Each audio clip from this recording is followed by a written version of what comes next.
commissaire a annoncé un couvre-feu et un certain nombre de mesures. Parmi ces mesures, il y a la participation des armées, que je salue évidemment, à la sécurisation d'un certain nombre d'infrastructures, notamment les ports et aéroports, pour permettre un déploiement des forces de sécurité intérieures sur la sécurisation d'autres sites et la protection des habitants. Il y a la mise en œuvre et le déclenchement de l'état d'urgence. Nous avons au Conseil des ministres adopté les décrets qui permettent le déclenchement de l'état d'urgence. Il permet un certain nombre de mesures à la main du haut-commissaire et de ses équipes.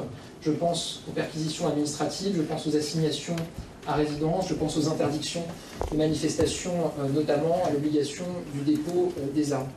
La Nouvelle-Calédonie Kanaki est une colonie française et elle a jamais été décolonisée. Elle a été conquise dans le sang, elle a été gardée dans le sang. Et depuis quelque temps, la France tente de se renouveler via des manœuvres électorales grossières. Mais au moindre sursaut kanak, on revient aux fondamentaux, le sang. Et pour justifier la brutalité actuelle, on brandit les référendums successifs par lesquels les habitants de l'île auraient voté non à l'indépendance. Ouais, mais en faisant voter les colons, tu t'attendais à quoi? Et ça va un peu plus loin que ça, parce que non seulement on fait voter les colons, mais on empêche de voter les Kanaks en utilisant des outils administratifs, qui sont bien souvent des armes redoutables dans les démarches coloniales. Au premier référendum, c'est plus de 25 000 Kanaks qui étaient pas inscrits sur les listes électorales. Et tu sais pourquoi? Parce qu'ils arrivaient pas à prouver qu'ils étaient là depuis plus de 10 ans. Ouais, on parle bien des descendants du peuple qui étaient déjà là quand tous les autres sont arrivés. Par contre, les descendants de colons, t'inquiète, ils en avaient de la paperasse pour prouver qu'ils étaient là depuis longtemps. Alors non, s'agit pas de dire que les descendants de colons qui sont nés là-bas sont coupables des comportements coloniaux de leurs ancêtres qui étaient les colons initiaux. Non, s'agit de dire que les descendants de colons qui exigent de pouvoir voter pour l'avenir d'une terre que leurs ancêtres ont colonisée sont coupables de leurs propres comportements coloniaux. Bénéficier de privilèges, là-bas comme ailleurs, ça te rend pas coupable pour autant, mais te battre pour les garder, oui. On peut pas simplement exiger de remettre les compteurs à zéro et que les familles qui se sont enrichies en exploitant celles de peuples locaux aient le même pouvoir de décision que ceux qu'ils ont historiquement exploités. Quant à la violence du gouvernement à l'égard des voix dissidentes, aucune surprise, et pour cause, c'est des colons, et pas seulement dans leurs actions, mais aussi dans leur histoire. Ceci expliquant peut-être cela. Gabriel Attal, Premier ministre, est un des multiples descendants d'Augustin Panon, l'un des premiers colons de l'île de la Réunion qui a fait fortune en pratiquant l'esclavage dans ses plantations. Fortune qui a donné des privilèges à ses descendants et privilèges qui ont fait leur chemin jusqu'au Premier ministre actuel. Remettre en question les privilèges dont ont hérité les descendants de colons en Kanaki impliquerait de remettre en question les siens.